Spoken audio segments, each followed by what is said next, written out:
नहीं आता, मन में राम नहीं हो तो ये तन रावण हो जाता है। कि मन में राम नहीं हो तो ये तन रावण हो जाता है। और क्यों नाम लेना चाहिए, इशारे से बात कर रहा हूं, कहना अलग हो तो मुझे बताइएगा। कि राम कृपा यदि हो जाए तो हृदय पुष्प खिल जाता है। राम कृपा यदि हो जाए तो हृदय पुष्प खिल जाता है। घोर कष्ट भी हो जीवन में वो हंसकर झिल जाता है। घोर कष्ट भी हो जीवन में वो हंसकर झिल जाता है। पूरे मन से चाहा हो तो फिर दुश्मन का देश सही। एक अलग तरीके से बात कह रहा हूं, जितने जीवंत बैठे और कविता प्रेमी उन सबकी तालियां उठें। पूरे मन से चाहा हो तो फिर दुश्मन का देश सही। राम भक्त को लंका में भी राम भक्त मिल जाता है। राम भक्त को लंका में भी राम भक्त मिल जाता है। और यह कहा जाता है रावण ने संपूर्ण सृष्टि को जीत लिया था, लेकिन अहंकार के चलते परिणति क्या हुई। और सियासत के बड़े लोग यहां पर बैठे।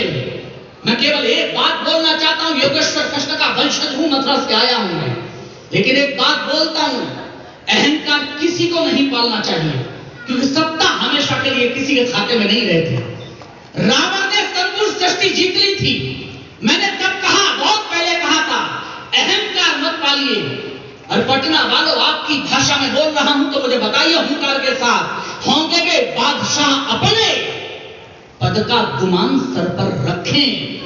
और अगली पंक्ति में दिनकर की भूमि के लोगों मुझे बताना, होंगे वे बादशाह अपने पद का गुमान सर पर रखें, लेकिन हम हैं अक्खर फकीर, सिंहासन ठोकर पर रखें। होंगे वे बादशाह अपने पद का गुमान सर पर रखें, लेकिन हम हैं अक्खर फकीर, सिंहासन ठोकर पर रखें। इस अहंकार की चादर का विन्यास बदल भी सकते हैं। इस अहंकार की चादर का विन्यास बदल भी सकते हैं। हमने अगर अंगड़ाई ले ली, इतिहास बदल भी सकते हैं। और अगली दो पंक्तियों पर तालियां उठे, मंच का भी समर्थन कि हमने अगर अंगड़ाई ले ली, इतिहास बदल भी सकते हैं। कोई कितना ताकतवर हो, पर अंदर से हिल जाता है। जो मिट्टी से नफरत करता है वह मिट्टी में मिल जाता है।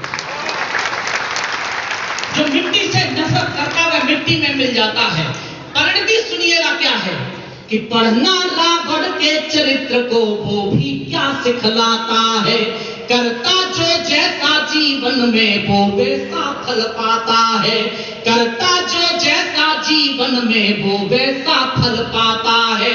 शक्त ज्ञान का हो घमंड तो रहता कुछ भी शेष नहीं। सृष्टि जीतने वाला अपने घर में मारा जाता है। सृष्टि जीतने वाला अपने घर में मारा जाता है। लेकिन पटना वालों, गर्व करिए, हमने आजादी का अमृत महोत्सव मनाया, लेकिन चार पंक्तियां मैं निवेदन करता हूं, सुनना। बर्बादी से जंग लड़ी है तब आबाद हुए हैं हम। अपने पूर्वजों को याद करना। हम कुछ नाम पढ़ते हैं इतिहास में, लेकिन यह जितने लोग इस ऑडिटोरियम में बैठे हैं सब अपने पूर्वजों को याद करना, क्योंकि उन्हीं के संघर्ष का प्रताप है कि आप और हमने आजादी का अमृत महोत्सव मनाया। बर्बादी से जंग लड़ी है तब आबाद हुए हैं हम। रोम रोम में इनकलाब भर जिंदाबाद हुए हैं हम। रोम रोम में इनकलाब भर जिंदाबाद हुए हैं हम। तोड़ी सभी गुलामी की जंजीरें पर इस कारण से मिटे कई आजाद यहाँ पर तब आजाद हुए हैं हम। तालियां कमजोर है दोस्त आपकी। मिटे कई आजाद यहाँ पर तब आजाद हुए। अनुच्छेद 370 हटाया गया। मैं राजनीति के समर्थन या विपक्ष में नहीं बोल रहा हूं, मैं केवल देश की बात बोलता हूं। और एक चीज याद रखना, सच कहने की हिम्मत रखते हैं हम, दुनियादारी की कला नहीं रखते। सच कहने की हिम्मत रखते हैं हम, दुनियादारी की कला नहीं रखते। आवाज तल्ख है तीखी है तो है, हम दो स्वर वाला गला नहीं रखते। संसद से कहा गया कि ऐसे निर्णय नहीं लेने चाहिए, हमको संवाद करना चाहिए था। तो मैं पटना में खड़े होकर पूछना चाहता हूं, तो पिछले 75 वर्षों से हम कर क्या रहे थे? संवाद ही तो कर रहे थे। लेकिन मैं योगेश्वर कृष्ण का वंशज हूं, मथुरा की ओर से 4 पंक्तियां सुनिए, और दिनकर की परंपरा जीने वालों शुद्ध कविता की बात कर रहा हूं, तो मुझे बताइएगा।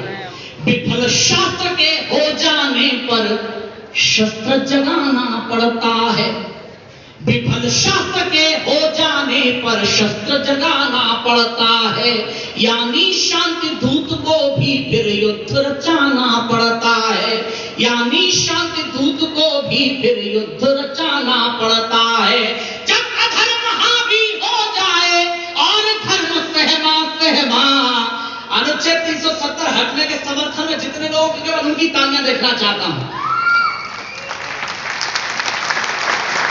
कि विफल शास्त्र के हो जाने पर शस्त्र जगाना पड़ता है, यानी शांति दूत को भी फिर युद्ध रचाना पड़ता है। जब अधर्म हावी हो जाए और धर्म सहमा सहमा, तब तब वंशी त्याग कृष्ण को चक्र उठाना पड़ता है, तब तब वंशी त्याग कृष्ण को चक्र उठाना पड़ता है। आजादी के 75 वर्षों में हमने ये भी देखा, सेना कार्यवाही करती है, राजनेता प्रमाण मांगते हैं। मैं किसी का प्रवक्ता नहीं हूं दोस्त, मैं भारत मां का बेटा हूं। मैं केवल इतना कहना चाहता हूं, आपकी सियासत आपको मुबारक हो, हमको नहीं करनी, लेकिन माफ करिए, कम से कम देश और सेना तो छोड़ दीजिए।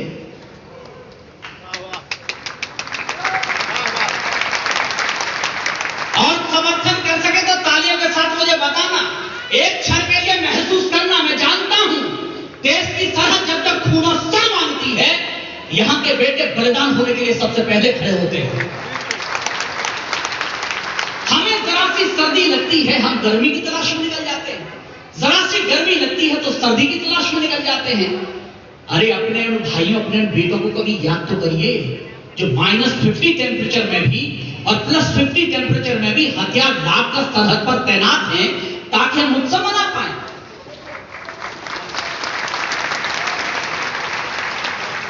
और कोई भी टिप्पणी करेगा, मेरी 4 पंक्तियां सुनना। मैं जानता हूं अगर शहीदों के परिवार, सैनिकों के परिवार अगर यहां बैठे, उनके परिवार से जुड़ा कोई व्यक्ति बैठा, मैं सैल्यूट करता हूं उसे। लेकिन मेरा आक्रोश ठीक हो तो पटना वाले एक बार मुझे बताना कि भले बिखरे स्वयं का घर, ये कीमत कौन देता है? भले बिखरे स्वयं का घर, ये कीमत कौन देता है? अगर बेखौफ जीते हो तो हिम्मत कौन देता है?